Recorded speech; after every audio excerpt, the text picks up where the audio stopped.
నమస్తే welcome to V3 news లక్ష్యం సమాజహితం ఇక వార్తల్లోకి వెళ్లే ముందు ముఖ్యాంశాలు గత ప్రభుత్వం ఎంపిక చేసిన అభ్యర్థులకు దళిత బంధు వెంటనే అమలు చేయాలి లేకపోతే కలెక్టరేట్ ను ముట్టడిస్తాం మంత్రి నరసింహయ్య హెచ్చరిక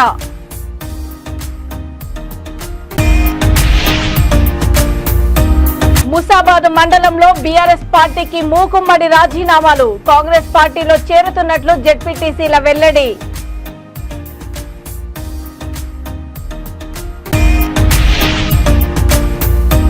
బలమైన ప్రతిపక్షంగా ఉన్నాం ప్రజల తరపున ప్రశ్నిస్తాం చేవెళ్ల బీఆర్ఎస్ సమావేశంలో ఎమ్మెల్యే కేటీఆర్ వ్యాఖ్య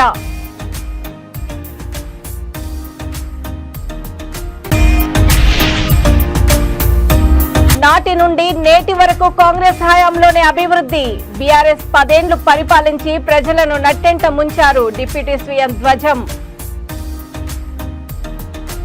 మహబూబ్ నగర్ లోని జిల్లా కార్యాలయంలో తెలంగాణ మాల మహానాడు ముఖ్య నాయకులు సమావేశం నిర్వహించారు. ఈ కార్యక్రమానికి పట్టణ అధ్యక్షులు సాతర్ల శివకుమార్ అధ్యక్షతన వహించగా మాల మహానాడు రాష్ట్ర అధ్యక్షులు మంత్రి నరసింహయ్య ముఖ్య అతిథిగా హాజరయ్యారు. ఈ సందర్భంగా మంత్రి నరసింహయ్య మాట్లాడుతూ గత ప్రభుత్వం ఎంతో ప్రతిష్టాత్మకంగా దళితుల కోసం తీసుకున్న దళిత బంధు పథకాన్ని వెంటనే అమలు చేయాలని డిమాండ్ చేశారు. కాంగ్రెస్ ప్రభుత్వం ఏర్పాటైన వెంటనే 12 లక్షల దళిత బంధు పథకాన్ని అమలు చేస్తామని చెప్పి ఎంపిక చేసిన వారికైనా ఇప్పటి వరకు వారి అకౌంట్లలో డబ్బులు వేయకపోవడం విడ్డూరంగా ఉందని ధ్వజమెత్తారు. దళిత బంధు పథకాన్ని వెంటనే అమలు చేయకపోతే జిల్లా కలెక్టరేట్ కార్యాలయాన్ని ముట్టడిస్తామని హెచ్చరించారు. ఈ కార్యక్రమంలో రాష్ట్ర కోఆర్డినేటర్ ఏనుపోతుల కన్నా, ఉమ్మడి జిల్లా అధ్యక్షులు మంత్రి చెన్నకేశవులు, జిల్లా ప్రధాన కార్యదర్శి కాడం వెంకటేష్, జిల్లా ఉపాధ్యక్షులు బైండ్ల శ్యామ్ సుందర్, పట్టణ ఉపాధ్యక్షులు సాతర్ల శ్రీధర్ తదితరులు పాల్గొన్నారు.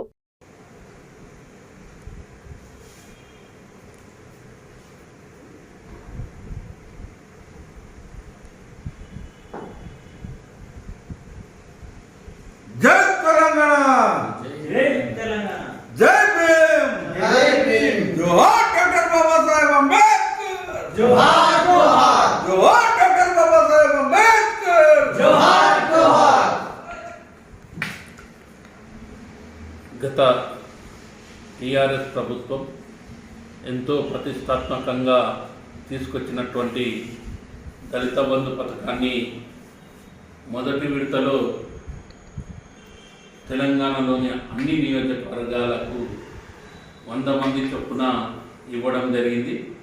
రెండో విడతలో భాగంగా ప్రతి నియోజకవర్గానికి 1100 మంది అభ్యర్థులను ఎంపిక చేయడం జరిగింది. ఎన్నికల కోడ్ రావడంతో అకౌంట్లో డబ్బులు పడాల్సి ఉందే ఎన్నికల కోడ్ రావడంతో ఆగిపోవడం జరిగింది. ఎవరైతే ఎంపిక కాబడ్డారో, ఎవరైతే అకౌంట్లు తెరుచుకొని ఉన్నారో వాళ్ళకు వెంటనే దళిత బంధుకు సంబంధించినటువంటి డబ్బులను వెంటనే విడుదల చేయాలని నూతన ప్రభుత్వాన్ని మేము తెలంగాణ మాల మహానాడుగా డిమాండ్ చేస్తూ ఉన్నాం. ముఖ్యంగా ఈ మహబూబ్నగర్ జిల్లాకు సంబంధించి మహబూబ్నగర్ నియోజకవర్గం, అదేవిధంగా దేవరకద్ర నియోజకవర్గం, జడ్చర్ల నియోజకవర్గం, ఈ 3 నియోజకవర్గాలకు సంబంధించి 2892 మంది అభ్యర్థులను ఎంపిక చేయడం జరిగింది. వారందరూ కూడా అకౌంట్లు కూడా ఓపెన్ చేసుకోవడం జరిగింది. వాళ్ళందరినీ ఫైనలైజ్ చేసి జిల్లా కలెక్టర్కు కూడా లెటర్లు గత ప్రభుత్వం ఎంపిక చేసి పంపించడం జరిగింది. కానీ ఇప్పటి వరకు ఈ ప్రభుత్వం 2 నెలలు గడుస్తున్నప్పటికీ కూడా ఆ రోజు ఎన్నికల ముందు ఖచ్చితంగా దళిత బంధు పథకాన్ని అమలు చేస్తాం. రాజన్న సిరిసిల్ల జిల్లా ముసాబాద్ మండలంలో బీఆర్ఎస్ పార్టీకి ఆ పార్టీ ప్రజాప్రతినిధులు, నాయకులు మూకుమ్మడిగా రాజీనామాలు చేయడం మండలంలో చర్చనీయంగా మారింది.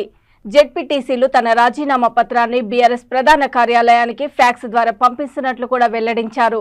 ఈ సందర్భంగా జెడ్పీటీసీ గుండం నర్సయ్య మాట్లాడుతూ బీఆర్ఎస్ పార్టీలో తగిన గుర్తింపు, సముచిత న్యాయం లేకపోవడము, కేటీఆర్ గుర్తించకపోవడంతోనే మూకుమ్మడి రాజీనామాలు చేస్తున్నట్లు పేర్కొన్నారు.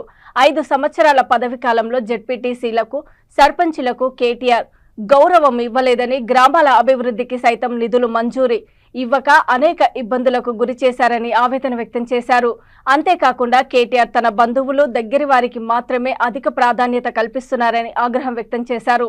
జిల్లా అధ్యక్షులు ఆది శ్రీనివాస్ సమక్షంలో సుమారు 1000 మందితో కలిసి కాంగ్రెస్ లో చేరుతున్నట్లు స్పష్టం చేశారు. ఈ కార్యక్రమంలో నాయకులు అన్నమనేని సుధాకర్ రావు, గుండాయి గారి నారాయణరావు తదితరులు పాల్గొన్నారు.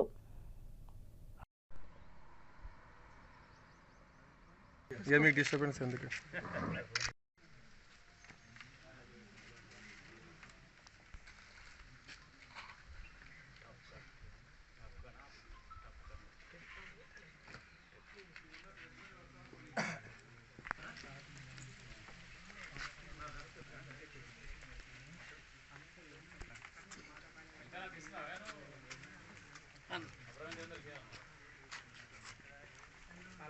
Welcome bye.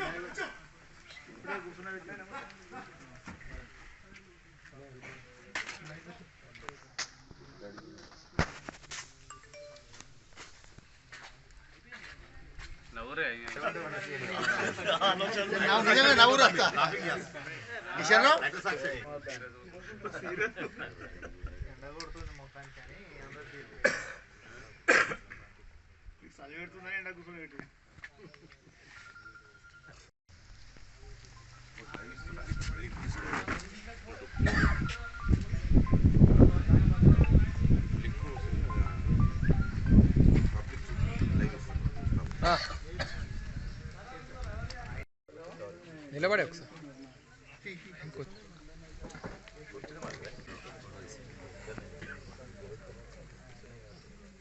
ఇక్కడ ఉన్నటువంటి నాయకులందరికీ, మీడియా మిత్రులకు,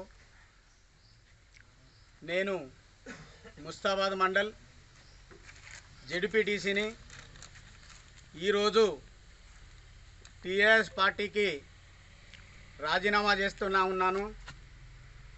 నేను 5 సంవత్సరాల నుంచి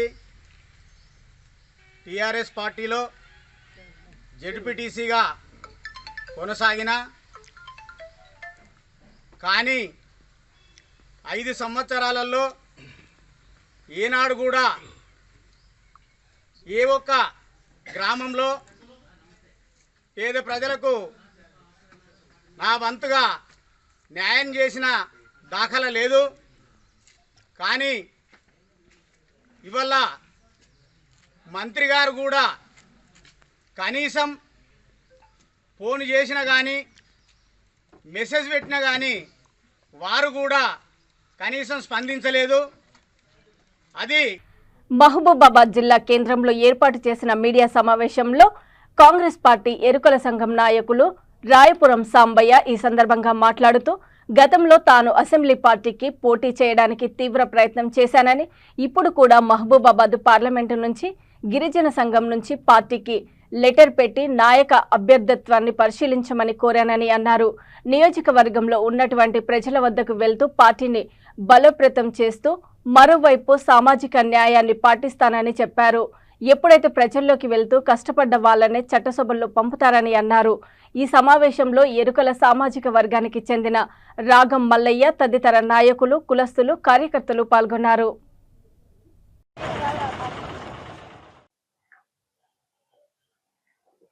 నా పేరు రాయపురం సాంబయ్య, కాంగ్రెస్ పార్టీ గిరిజన విభాగం సీనియర్ నాయకులు. గతంలో మహబాద్ అసెంబ్లీ నుంచి తీవ్ర ప్రయత్నం చేసినాను. ఇప్పుడు కూడా మహబాద్ పార్లమెంటు నుంచి వెళ్ళి గిరిజన సామాజిక వర్గం నుంచి పార్టీకి నా యొక్క దరఖాస్తు పెట్టి నా అభ్యర్థిత్వాన్ని పరిశీలించమని 7 కాన్స్టిట్యున్సీలు మహబాదు, ఇల్లందు, పీనపాక, భద్రాచలం, ములుగు, నర్సంపేట, డోర్నకల్ అనేక నియోజకవర్గాలలో ప్రజల వద్దకు వెళ్ళుకుంటూ కాంగ్రెస్ పార్టీ అభిమానుల దగ్గరికి, నాయకుల దగ్గరికి, అనగానే ప్రజల దగ్గరికి వెళ్ళుకుంటూ కాంగ్రెస్ పార్టీని ఓవైపు బలోపేతం చేసుకుంటూ మరోవైపు సామాజిక న్యాయం పాటిస్తా అని ఎప్పుడైతే పార్టీ వాగ్దానం చేసి ప్రజలకు అధికారంలోకి వచ్చినాక అనేక మంది కష్టపడ్డ వాళ్లకు అవకాశాలు ఇస్తున్నారు. అందులో భాగంగా మాకు కూడా గుర్తించి గత 20 ఏళ్ళుగా కాంగ్రెస్ పార్టీని పట్టుకొనే మేము కష్టపడుతూ కాంగ్రెస్ పార్టీ ఎదుగుదలకు మద్దతుగా కాంగ్రెస్ పార్టీ అలా అధికారంలోకి రావడానికి ఎంతో కృషి చేసిన మాకు మమ్మల్ని కూడా గుర్తించి చట్టసభలకు పంపుతారని ఆశిస్తూ మేము అనేక నియోజకవర్గాలు తిరుక్కుంటూ ఇలా మహబూబాబాద్ నియోజకవర్గంలో మా మద్దతుదారులతోని కాంగ్రెస్ పార్టీ అభిమానులు మా బంధువులు మా స్నేహితులతోని ఇలా సమావేశం జరగడమైంది. ఇవాళ కాంగ్రెస్ పార్టీని ప్రజలు అత్యంత ప్రేమతో ఎన్నుకున్నారు. గత 10 సంవత్సరాలు టీఆర్ఎస్ బీఆర్ఎస్ చేసిన అరాచకాలను అనుభవించి చూసి దానిని బొందలో పెట్టి కాంగ్రెస్ పార్టీని ఎన్నుకున్నారు. మళ్ళీ వచ్చే పార్లమెంట్ ఎన్నికల్లో కూడా ఈ రాష్ట్రం ఇంకా అభివృద్ధి శరవేగంగా జరగాలంటే ఎంపీలను కూడా ప్రజలు కాంగ్రెస్ పార్టీ వ్యక్తులను గెలిపించాల్సిన అవసరం ఉంది. ఎందుకంటే ఒక ఎమ్మెల్యేలను గెలిచి ఒక రాష్ట్ర ప్రభుత్వమే చెయ్యాలంటే కొంచెం వనరులు కూడా తక్కువ ఉంటాయి. కాబట్టి సిద్దిపేట జిల్లా జగదేవ్పూర్ మండల కేంద్రంలోని గ్రామ పంచాయతీకి సంబంధించిన 4 వర్తక వ్యాపార దుకాణాలను సర్పంచ్ లక్ష్మీ శ్రీనివాసరెడ్డి ఆధ్వర్యంలో వేలంపాట నిర్వహించారు. ఈ సందర్భంగా ఈవో హరిబాబు, సర్పంచ్ లక్ష్మీ శ్రీనివాసరెడ్డి మాట్లాడుతూ గ్రామ పంచాయతీ ఆవరణంలో ఉన్న 4 షట్టర్లను వేలంపాట వేయడం జరిగిందని అన్నారు. అందులో ఒకటి మాత్రం తక్కువ రావడంతో అధికారులకు తెలియజేసి అధికారులు ఇచ్చిన ధర ప్రకారము ఇవ్వడం జరుగుతుందని తెలిపారు. నమస్కారం, సభకు నమస్కారం. గ్రామ పంచాయతీ సెటర్లు ఇవాళ కిరాయికి ఇవ్వడం జరుగుతుంది. ఒక్కొక్క సెటరు 8,500కు పోయింది. ఆసక్తి గలవారు పాట పాడి ఆ సెటర్లు తీసుకున్నారు. జగదేవ్పూర్ ప్రజలందరికీ పంచాయతీ మన వర్తక వ్యాపార దుకాణంలో వేలంపాట సర్పంచ్ గారి ఆధ్వర్యంలో నిర్వహించడం జరిగింది. వేలంపాటలో ఆసక్తి గలవారు దాదాపు 16 మంది డిపాజిట్ చేసి వేలంలో పాల్గొనడం జరిగింది. మీకు ఒక్కొక్క షెటర్కు 8,500 రూపాయల చొప్పున మాకు అప్సెట్ ధర వచ్చిన దాని ప్రకారం వేలం వేయడం జరిగింది. ఈ షెటర్లు ఈరోజు ఆసక్తి గలవారు తీసుకోవడం జరిగింది. ఇంకొక షెటరు మన వినాయక గుడి దగ్గర గల షెటర్ ఒకటి పెండింగ్ ఉంది. దానికి కూడా పై అధికారులకు నోటీస్ పంపించిన తర్వాత వాళ్ళు ఇచ్చిన ధర ప్రకారం ఆ షెటర్ కూడా జరుగుతుందని చెప్పేసి ఇష్టపడడం జరుగుతుంది.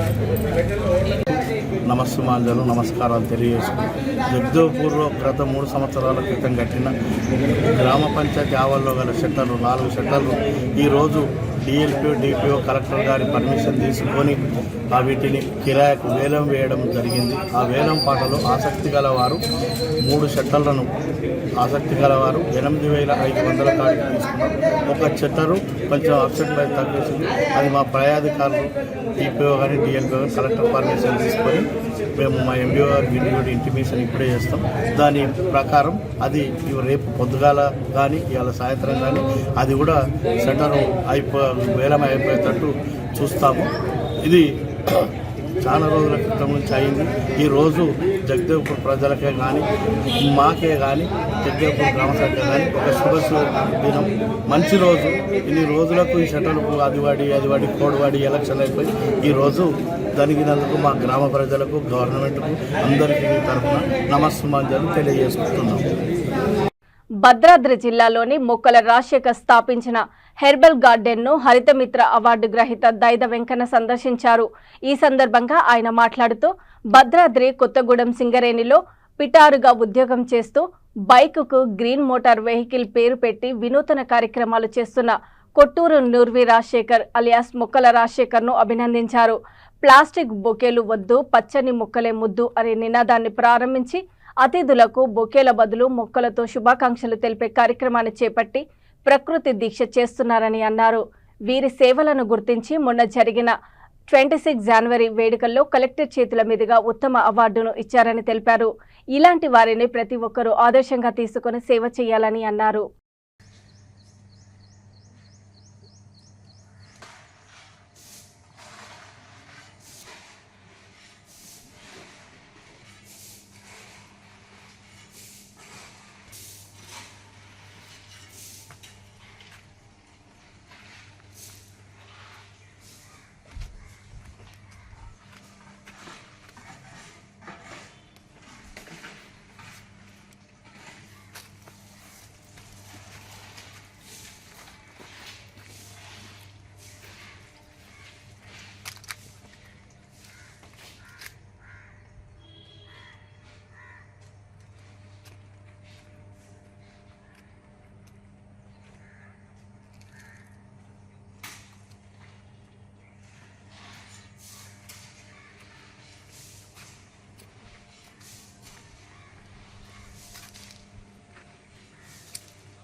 నా పేరు కొట్టూరు నురు రాజశేఖరు, మొక్కల రాజశేఖర్ అంటారండి. మాది భద్రాద్రి కొత్తగూడెం. నేను ప్రపంచ పర్యావరణ పరిరక్షణ కొరకు వినూత్నంగా ప్లాస్టిక్ బొకేలు వద్దు పచ్చని మొక్కలు ముద్దు అనే నినాదాన్ని 2016లో స్టార్ట్ చేసి ప్రముఖులకి శుభాకాంక్షలు తెలిపేటప్పుడు పచ్చని మొక్కలు ఇస్తున్నానండి బొకేల బదులు. అదేవిధంగా ప్రకృతి అర్ధేశ్ అనే కార్యక్రమాన్ని చేపట్టారండి. ప్రతిరోజు పూల మొక్కలు నాటుకుంటూ కొన్ని ఏరియాల మరి ప్రకృతి ఆక్సిజన్ ఇచ్చే చెట్లను నాటుకుంటూ ఈరోజు అతను చేయడం జరుగుతుంది.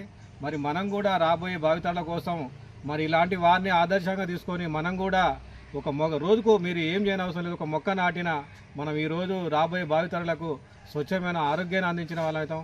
అదేవిధంగా మా నినాదం ఏంటంటే మీ పిల్లలకు ఆస్తులు ఇవ్వడం కంటే ఒక స్వచ్ఛమైన ఆక్సిజన్ ఇచ్చినట్టయితే వాళ్ళు పరిజ్ఞానాన్ని అంటే ఆరోగ్యంగా ఉండి సంపూర్ణంగా వాళ్ళు రాబోయే ఆరోగ్యంగా ఉంటారు. మనం ఎన్ని లక్షలు ఇచ్చినా కోట్లు ఇచ్చినా వాళ్ళ అనారోగ్యం పాలైతే అవి వ్యర్థమవుతుంది. కాబట్టి మీరు రాబోయే భావితరాలకు స్వచ్ఛమైన వనాలు అందించాలంటే మీరు కూడా ప్రతి ఒక్కరూ మొక్కలు నాటాలని కోరుకుంటూ మరి రాజశేఖర్ అన్నకు ప్రత్యేక హృదయపూర్వక ధన్యవాదాలు తెలుపుతూ కంగ్రాట్స్ అన్న మీ యొక్క సేవలను గుర్తించి మరి ఈరోజు మొన్న 26 జనవరి రోజు కూడా ఉత్తమ సేవ అవార్డు ఇవ్వడం జరిగింది. అన్నకు కూడా కృతజ్ఞత తెలుపుకుంటూ మీరు కూడా మీ పిల్లల కోసం కానీ మనం చిన్నపిల్లల్ని ఏ విధంగా అయితే పెంచుతామో ఆ విధంగానే మొక్కలు పెంచి చేయాల్సిందిగా మేము మనవి చేస్తున్నాం. మీరు ఎప్పుడైనా కొత్తగూడెంకి వస్తే ఇక్కడ ఒక 500 మొక్కలతో సహా మీకు ఆయుర్వేద మొక్కలు కనిపిస్తాయి. ఆ మొక్క కూడా ఏ విధంగా పనిచేస్తుందో బోర్డు పెట్టడం జరిగింది. మరి ఆ బోర్డు పెట్టడం అంటే మామూలు విషయం కాదు. ఒక జాబ్ చేసుకుంటూ దానిలో వచ్చిన ఇన్కమ్ను కూడా ఈ సమాజం కోసం ప్రకృతి కోసం చేస్తున్న రాజశేఖర్ను కూడా ప్రతి ఒక్కరు అభినందించి ముందుకు సాగాలని కోరుకుంటున్నాం. రంగారెడ్డి జిల్లా చేవెళ్ల నియోజకవర్గంలోని కేసీఆర్ గార్డెన్లో నియోజకవర్గ విస్తృత స్థాయి సమావేశంలో ముఖ్య అతిథిగా BRS working president Kalvakuntla Taraka Ramarao పాల్గొన్నారు. ఈ సమావేశంలో ఆయన మాట్లాడుతూ ఎవరూ అధైర్యపడవద్దని, కార్ సర్వీసింగ్కు పోయింది మళ్లీ 100 స్పీడుతో దూసుకొస్తదని అన్నారు. బలమైన ప్రతిపక్షంగా ఉన్నాం, ప్రజల తరపున ప్రశ్నిస్తాం, పోరాడతామని తెలిపారు. గత 10 ఏళ్లలో మన మధ్య సమన్వయం లోపించడం వాస్తవమని, ఇప్పుడు అలా జరగకుండా చూస్తామని పేర్కొన్నారు. రానున్న పార్లమెంటు ఎన్నికలలో అందరూ అప్రమత్తంగా ఉండాలని, కష్టపడి పార్టీ గెలుపుకు కృషి చేయాలని పిలుపునిచ్చారు. ఆడబిడ్డలందరూ మాకు చేసిర్రు అంటే ఆడబిడ్డలందరూ ఆశపడ్డారు, ప్రజలు కూడా మార్పు కోరుకున్నారు. కానీ మార్పు అంటే ఇంత పెద్ద మార్పు అనుకోలేదు. ఏదో ఒక ఎమ్మెల్యే ఓడిపోతారు కావచ్చులే అనుకున్నారు. కానీ కేసీఆర్ గారు ఇంట్లో కూర్చోబెడతాను అనుకోలే. ఇప్పుడు ఎందుకు బాధపడుతున్నారు? నాకంటే ముందు మా స్థానిక జెడ్పీటీసీ మాలతి గారు చెప్పినట్టు నిజంగా అప్పుడు ఏదైనా సంక్షేమ పథకం అమలు చేయాలంటే ఎవరి దగ్గర పోయినామా, ఎవరైనా లైన్ పెట్టినామా, తోపులాటలు అయినాయా, కొట్లాడుకున్నారా, జుట్లు పట్టుకున్నారా? ఏదైతే అది రాత్రే రైతు బంధు మన ప్రభుత్వం ఓడిపోయే ముందు 7,500 కోట్లు ఉన్నాయని చెప్పి మన ఆర్థిక శాఖ మంత్రులు అప్పుడు హరీష్ రావు గారు చెప్పారు. వాళ్ళు ఏదో ఎలక్షన్ కోడ్ వచ్చిందని చెప్పి వాళ్ళు పోయి అక్కడ ఆపించారు. అప్పుడు బ్యాంకులు 7,500 కోట్లు మళ్ళీ ఎందుకు అమలు చేయలేదు? వాళ్ళు రైతు బంధు ఎందుకు చేయలేదు? ఏదో జీతాలు ఇచ్చి ఉద్యోగస్తులు అందరూ సంతోషపెడితే ఉద్యోగస్తులు సంతోషపడ్డారు, వాళ్ళు టైం జీతాలు వచ్చినాయని చెప్పి. మరి వీళ్ళందరూ ఏం కావాలి? రైతులందరూ ఏం కావాలి? టైంకి రీపేమెంట్ చేసుకుంటున్నాడు, వాళ్ళు ఇన్స్టాల్మెంట్స్ కష్టమవుతున్నాయి ఉద్యోగస్తులు అని చెప్పి ఆ మాట మాట్లాడినోడు టైంకి రైతు బంధు చేయకపోతే రైతులు ఎక్కడికి వెళ్ళి చేసుకుంటారు? నాట్లకి పడాలి. ఇప్పుడు ఉన్నాయి కరెంట్. మొన్న నేను పరిగిలేదు మీటింగ్ పెడితే నేను మాట్లాడే ముందు 15 నిమిషాలు కరెంట్ పోయింది. మనం అంతకంటే ముందు ఇప్పుడు అనుకున్నామా ఇట్లా కరెంట్ పోతే 1 నిమిషం కరెంట్ పోతే అయ్యో కరెంట్ పోయిందని నవ్వుకుంటున్నాం. ఇవాళ ఇన్ని గంటలు పోతుంది. బాలరాజనే చెప్పింది ఇంత ముందుకే 7 గంటలు పోతుంది. గత 10 ఏళ్లలో జోడెద్దుల మాదిరిగా పార్టీని ప్రభుత్వాన్ని నడిపింటే బాగుంటుండే. కొద్దిగా ఇచ్చినట్టు మీటింగులు ఎన్నికల ముందు కూడా ఎప్పటికప్పుడు 3 నెలలకు ఒకసారి పెట్టినంటే బాగుంటుండే. మనము మన కార్యకర్తలు ఇంకెక్కువ ఉత్సాహంతో పనిచేసే పరిస్థితి ఉంటుండే అనే మాట చెల్లెలు చెప్పి ఎస్ కొన్ని జరిగినాయి. 14లో మన రాష్ట్రం అప్పుడే కొత్తగా ఏర్పడ్డది. కొత్తగా ఏర్పడ్డ రాష్ట్రంలో అప్పుడు మనం ఎన్నో మాటలు పడ్డాం. అసలు తెలంగాణలోకి మీకు నడపనికి వస్తుందా, మీకు అంత తెలివి ఉందా, మీకు నాయకత్వం ఉందా, మీకు సీన్ ఉందా, ఇట్లా చాలా మాటలు మాట్లాడిరు ఆ రోజు. అందుకే ఆ రోజు కసి మీద పనిచేసినాం. ఒక 10 ఏళ్ల పాటు ఒక కసితోని పట్టుదలతోని మనను నవ్వేటోళ్ళ ముంగట జారిపడద్దు, మీకు నాయకత్వ లక్షణాలు ఉన్నాయా అంటున్న వాళ్లకు తెలంగాణను నెంబర్ 1 రాష్ట్రంగా చేసి చూపెట్టాలనే ఒక కమిట్మెంట్ తోని సొంత పని చేసుకుంటే, సొంత ఇల్లు కట్టుకుంటే ఎంతైతే ప్రేమతో చేస్తామో గత 10 ఏళ్ళు అట్లా కమిట్మెంట్ తో పనిచేసినాం. కాబట్టి ఇలా తెలంగాణ భారతదేశంలో ఎన్నో రంగాలలో నెంబర్ 1 గా ఉన్నది అనే మాట కూడా నేను ఈ సందర్భంగా మీకు విజ్ఞప్తి చేస్తా ఉన్నా. సరే, ఆ కమిట్మెంట్ లో రాష్ట్రం ముషిరాబాద్ లో కాంగ్రెస్ పార్టీ విస్తృత స్థాయి సమావేశం నిర్వహించారు. ఈ సమావేశంలో డిప్యూటీ సీఎం మల్లుబట్టి విక్రమార్క మాట్లాడుతూ కాంగ్రెస్ హయాంలోనే సాఫ్ట్వేర్ రంగాన్ని తెచ్చి ఎన్నో ఉద్యోగాలను కల్పించిందని అన్నారు. నాటి నుండి నేటి వరకు కూడా కాంగ్రెస్ హయాంలోనే ప్రభుత్వ పథకాలు, పరిశ్రమలు, ఇతర రంగాలలో అభివృద్ధి చేసింది కాంగ్రెస్ ప్రభుత్వమేనని కొనియాడారు. బీఆర్ఎస్ ప్రభుత్వం 10 ఏళ్లు పరిపాలించి ప్రజలను నట్టెంట ముంచారని ధ్వజమెత్తారు. రాబోయే రోజుల్లో 1 కోటి మందికి ఉపాధి అవకాశం కల్పించనున్నట్లు స్పష్టం చేశారు. కానీ తిరిగి 2 నెలల్లో పార్లమెంట్ ఎలక్షన్ జరగబోతున్నాయి కనుక ఒక దాటిపై వచ్చి మనమందరం తిరిగి కష్టపడి సికింద్రాబాద్ పార్లమెంట్ మీద కాంగ్రెస్ జెండా ఎగరేసుకుంటామనే విషయాన్ని, అదేవిధంగా రాబోయే సికింద్రాబాద్ పార్లమెంట్ ఎలక్షన్స్ కి అఖిల భారత కాంగ్రెస్ కమిటీ తరఫున కోరుతున్నాను. మనమందరం కూడా రాబోయే 2 నెలలు పెద్దలు ఇచ్చిన ఆదేశాల మీదకి, పెద్దలు ఇచ్చిన గైడెన్స్ మీదకి మనమందరం కష్టపడి పని చేసుకోవడమే కాదు, ఈ యొక్క సికింద్రాబాద్ పార్లమెంట్ గెలిపించి మన నుంచి మీ అందరినీ కూడా కోరడం జరుగుతుంది. ఇప్పుడు పెద్దలు అసెంబ్లీలో కూడా ఎక్కడ కూడా కాంగ్రెస్ గెలవకుండా ఏం జరిగిందో అది మాయా, అది అర్థమైపోయింది. అక్కడ వేరే వేలు నడిచింది, ఇక్కడ వేయకుండా వేలు నడిచింది. ఆ వేలుతో అక్కడ ప్రభుత్వం వచ్చింది, ఈ వేలుతో లేకుంటే 100 సీట్లు వస్తుండే, సీట్ల గుట్ల సక్రమంగా ఎలక్షన్లు ఉంటుంది. ఏదేమైనా కానీ మేము సంతోషపడుతున్నాం. మన పెద్దలు ఉప ముఖ్యమంత్రి అయింది, మన గవర్నమెంట్ వచ్చింది, రేవంత్ రెడ్డి గారు మన ముఖ్యమంత్రి అయింది. ఆ ధైర్యంతో మేము సిట్టున్నాం. 10 ఏళ్ల పాటు ఒక పురుగు కనిపించకపోతుండే మా కార్యకర్తలు మేమే ఉంటుంది. ఎమ్మెల్యే కూడా ఆ రోజు ఏమి లేకుండా ఎవరు రాకపోతుండే, అక్కడ వస్తుండేనా ఇంకా వచ్చి ఉచిత సలహాలు ఇచ్చిపోతుండే. ఏముందన్నా ఇలా ఏం ఇంకా అంటుండే. అట్లా దునియా ఆపర్లు కూడా వచ్చింది. కాంగ్రెస్ పార్టీ మన ప్రియతమ నాయకుడు రాజీవ్ గాంధీ, స్వర్గీయ రాజీవ్ గాంధీ దేశం గురించి ప్రాణాలను పెంచింది. మన ఇంద్రమ్మ గారు దేశాన్ని గురించి బుల్లెట్ టూర్లకు మరణించడం జరిగింది. ఈరోజు మన ప్రియతమ నాయకుడు కాశ్మీర్ నుంచి కన్యాకుమారి, ఈరోజు మణిపూర్ నుంచి మహారాష్ట్ర వరకు పాదయాత్ర చేసి ఎన్నో అడదడుపులు ఎన్నుకొని అస్సాంలో అడ్డంకులు ఎక్కడ చూసినా మణిపూర్లో, బీహార్ వరకు, పూర్ణియాలో అడుగు పెట్టబోతుంది. ఏదేమైనా మీ మషూరాబాద్ కార్యకర్తలందరూ కూడా శాయశక్తుల మాకేంటంటే మా ఒక్క ఓటు 3 ఓట్లతో సమానం. ఇక్కడ బీజేపీతోని, ఇక్కడ బీఆర్ఎస్తోని, ఇక్కడ ఎంఐఎంతోని అందరితో నిలబడి ఉన్నవాళ్ళు దీటుగా పోటీ చేసి మొన్న ఇంతకుముందు అనిల్ కుమార్ యాదవ్ డాక్టర్ లక్ష్మణ్ మీద కాంటాక్ట్ చేసి డాక్టర్ లక్ష్మణ్ తెలంగాణ రాష్ట్ర బీజేపీ. వార్తలు ముగించే ముందు ముఖ్యాంశాలు మరోసారి. గత ప్రభుత్వం ఎంపిక చేసిన అభ్యర్థులకు దళిత బంధు వెంటనే అమలు చేయాలి, లేకపోతే కలెక్టరేట్ ను ముట్టడిస్తాం, మంత్రి నరసింహయ్య హెచ్చరిక.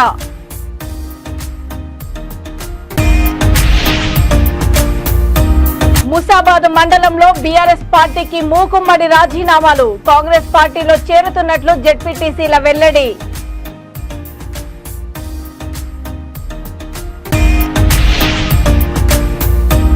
బలమైన ప్రతిపక్షంగా ఉన్నాం, ప్రజల తరపున ప్రశ్నిస్తాం, చేవెళ్ల బీఆర్ఎస్ సమావేశంలో ఎమ్మెల్యే కేటీఆర్ వ్యాఖ్య.